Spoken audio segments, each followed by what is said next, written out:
going to show you how you can make this super quick beanie. I can make it in an hour if you are a very new loomer. It may take you a little bit longer, but it really goes fast. So these are a few that I've made. This is a yellow one, and this is a green one. This is Charisma from Michael. So this is one solid color. As you can see, I used two different colors. I like doing that. There's one, and there's one. So basically what you have is a rib stitch, and a rib stitch looks like this. It can be one knit, one purl, one knit, one purl, like this one, and that's what this one is. This one is two knits, one purl, two knits, one purl, and these are all E-wrap. So two knit, one purl, two knit, one purl. This is 2 and 2, two knits, two purls, two knits, two purls. And this one, actually I did on the 55 peg loom, so I did a 3 by 2. So I did 3 knits, 2 purls because it's an odd number. So then after that, all I do is I make a garter ridge to kind of give it a little bit of separation. I did 2 garter ridges here. I only did 1 here. I did 2 here. And then I did 3 here. So it's just, you know, whatever you feel like. And a garter ridge is 1 complete row of knit, 1 row of purl. That makes this little ridge. 1 row of knit, 1 row of purl. And it just kind of gives it a nice little band around there that I really like. Like I said, if you just want to do 1 row, depends on my mood, what I'm doing. So you can do it all in 1 color, or you can do 2 colors. All right. These make really good chemo caps because they're extremely soft. So what I do is I look at my stash, and this is Homespun USA. I really like this. This was the green hat. This is Country Loom from Michael's. This is also Country Loom. This was the newest one.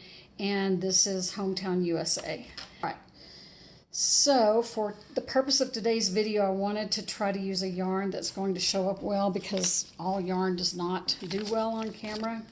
So this one is, once again, it is Country Loom. This is from Michael's, and it was on sale today for $2.50, so that's a deal.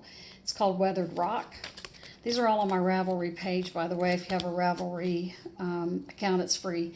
This is Charisma, this gray one, and it is called Charcoal. So I put those in my stash. Ravelry is, I love it because you can get really organized. You can put all your yarn in so you know exactly what you have and how many skeins you have of each one. All right, you can do this pattern on any loom. This is the very popular 36 peg extra large loom. So this is 3/4 of an inch from peg to peg. This is my loom of choice. This is a 5/8 inch gauge, and this is 48 pegs. If you're making chemo caps, you can actually use the smaller one, because if you're making them for people that don't have any hair, they can wear a slightly smaller hat. You will note though, when you do the E-wrap stitch, it's a very stretchy stitch. When you do a 1 by 1, you get a pretty nice contraction there. I did 2 by 1, and this brim ended up being a lot stretchier. So I would say, if you're using the bigger loom and you're doing a chemo cap, I would do a 1 by 1 ribbing. If you are using this one, I would do a 2 by 1 or a 2 by 2. So it depends on how many pegs are on your loom. So in other words, if you were doing 2 knit, 1 purl, that's 3 stitches. Your number of pegs would have to be divisible by 3. Does that make sense? So you can do 2 and 1, 2 and 1, 2 and 1. Same thing here. So 48 is also divisible by 3. So I could do 2 knits, 1 purl on this one. I could do 2 knits, 2 purls, or 1 and 1. If you end up with an odd number of pegs, like the 41 peg, which I've never used this loom because it just seems gigantic, and I don't think it would fit my head or anyone else's head. So, sorry, my dogs are playing. If you use a loom like this that has an odd number of pegs, the last 2 will have to be the same. So if you end up on a purl, you'll just have to have 2 purls together or 2 knits together. Okay. This is Charisma, so this is exactly the same yarn as this yarn. So since it's not quite as bulky as the Hometown USA, this is a 6 and this is a 5. And you can see this one's a lot bigger. This one will do really well on the larger loom. This one, I wouldn't do it on anything bigger than this, just because I think it looks nicer on this one. So we can do a cast on. I like to use my anchor peg when I cast on so that I don't have a knot at the bottom, but you don't have to. You can cast on whatever way you wish. I knit counterclockwise. Some people go that way. Some people change it up. I tried going this way and made a hat that way, and it nearly drove me crazy, so I'm going to go this way. So what I'm going to do is I'm going to go back to front, and then I'm going to wrap it once, and then once more around, like so, and then knit this one over, and then pull it to where, you know, it's not super tight, but you want to tighten it up. Okay, I'll do that again. Wrap it once, wrap it twice, and then knit bottom over the top. And you can see how it's, I'm sorry, it's a little bit loose, so we're going to tighten it up a little bit. This will make a nice cast on edge, and I never have to tighten up my edges. I did that one time and they ended up being too tight, so I don't do that anymore. You can, you know, go all the way around and then start coming back around again, but I found when I did that, the stitches were super tight and hard to knit over. So casting on, double wrapping the pegs seems to work the best for me. If you have a different way of doing it, by all means, do it however you feel comfortable. Cast on and pause your video and meet me back here. Okay, I have cast on all my stitches, so it should look something like this on your cast on. Okay, you don't have to push your work all the way down to the bottom, but you do want it down a little ways. Now, the way I do a 1x1 rib is I'm going to E-wrap the first peg. So you're wrapping it like an E. This is not a true knit stitch, it's an E-wrap. Then I'm going to pull it down on the bottom. And like I said, if you go the other direction, you'll do the same thing. And I'm going to purl that stitch. There are more beginner videos, Denise at Loom a Hat or Kristen at Good Knit Kisses, if you need more help with these stitches. So a purl stitch, you're just going to put your yarn below the loop that's on your peg, put your hook in, scoop that up, make a new loop, take the existing loop off, and put this loop on. Okay, so I'm going to E-wrap and then purl.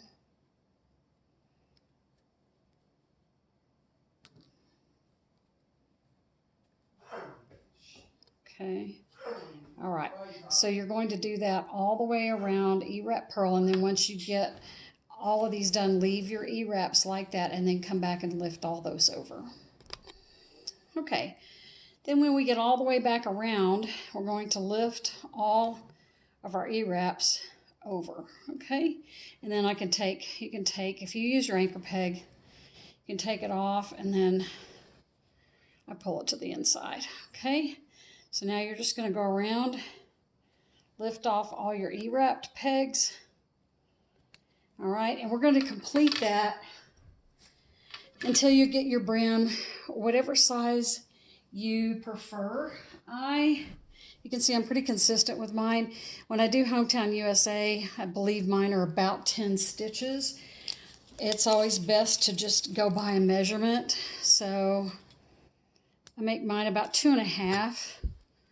So my brims are about 2.5 inches, maybe a little bit longer. So I would say do about a 2.5 inch brim before we start our garter ridges. So do your 1x1 ribbing until you get to 2.5 inches. Pause your video and meet me back here. I have finished the brim, and this one is right at maybe 2.25. So anyway, I like this for this particular yarn. So next up, we're going to do our garter ridge. So one garter ridge consists of one row of knit, which we're going to do an E-wrap, and one row of purl. You can do one garter ridge, you could do 2 or more. Okay, so all we're going to do is we're going to E-wrap this round. Okay, and I always do 6 or 8 pegs at one time. I don't wrap the entire loom. It's not a huge deal when you're doing the garter stitch, but if you were doing a whole bunch of rows of E-wrap and you wrap your entire loom and then knit them off, you end up with something called the ladder effect. And I don't have anything to show you, but that may have happened to you before. It's where you get all of your slack yarn ends up between these two pegs, and so you have a really wide gap in between these two stitches. Whereas if you just knit a few at a time, you don't end up with all that slack yarn at the end. So go ahead and E-wrap this row and meet me back. Okay, so we finished the one row of E-wrap. The next row, you're going to do a purl on every single peg. So remember how we went down through the top, scooped up the yarn, pulled it through, pull it off, and replace the new loop. Okay, so we're going to do that all the way around because this is a garter ridge. This is one row of knit, one row of purl. So these two ridges are actually 4 rows: knit, purl. So in case you're not familiar with what a garter ridge is made up of 2 rows. So you can do 2 rows. I think I might do 3 because this yarn is not as bulky as this one. So I might do 3 or 4. So do however many garter ridges you like and meet me back here. At this point, I have finished my garter ridges, and I decided to do 3 garter ridges, which would be 6 rows. So a knit, purl, knit, purl, knit, purl. Okay, you can see them better on this side. So you can see I have 3 of the ridges. So 6 rows make up 3 garter ridges. Hopefully that makes sense. I have gone ahead and cut my yarn. I leave a really good tail because if you're going to put once you put your needle in there, you want plenty of room to weave it in. So I leave longer tails. It's up to you, whatever you want to do. If you're not going to change colors, all you do is start with your E-wrap and continue E-wrapping until you get your hat the length that you want it. If you are doing like I'm doing and you're changing colors, then you'll take your new color. This is Country Loom by Loops and Threads, which is at Michael's. I used to use, and I still have a bunch of it, homespun. The homespun tends to get, when you use it, see how it frays on the ends. So this is not really a big deal until you get ready to do your bind off. And the other thing I don't know, since I donate my hats, I really don't know how well this holds up if you were to wash them. I hope people wash them by hand, but I just don't know because this just seems a lot more, it's almost like roving, but of course it's acrylic. And the Michael's yarn doesn't fray like that, and it seems to be more sturdy and holds up better. So and plus a whole skein of this, which I think is about 109 yards, is $2.50 on sale.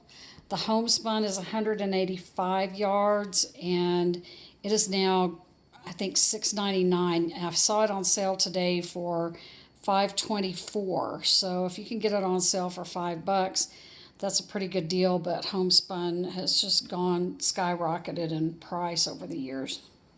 Okay, so I'm making my slip knot. If you don't know how to make a slip knot, you can look on YouTube and put in slip knot. It's pretty easy. A lot of people do theirs differently. I just do mine like that. Okay. Once again, I'm going to leave a really long tail. Better to have more than what you need. And so this is my first peg here. So I'm going to put my slip knot on my first peg. Going to tighten my yarn down. Okay. And let me see if I can get this. If this will, there we go. Okay. So what I do then is, oops, that's my working yarn. All right, I'm going to take my 2 tails. This is my tail here and my tail here. and I'm going to tie the new yarn on. Okay, so because otherwise it will have kind of it'll leave like a little gap in there, and I go ahead and make a knot. Okay, so you have your new yarn on your peg with your working yarn here, and then I just tied my tails. I'll worry about those at the very end. So now all we're going to do, now that we have our new yarn tied on, is we're just going to E-wrap all the way around the loom. Okay, and you just want to do that until you get your hat the length that you want it. I usually wait until my beanies get to about 7 1/4 to 7 1/2 inches, and then I do my 3 rows for my bind off. And I have another video called flat drawstring bind off, so you can see my entire beanie is about 8 inches, and that's about right for a regular beanie for a person. So I wait till I get to about 7 1/4 or 7 1/2. Then you're going to do 3 rows, which set up your bind off, and you can see that in the flat drawstring bind off video.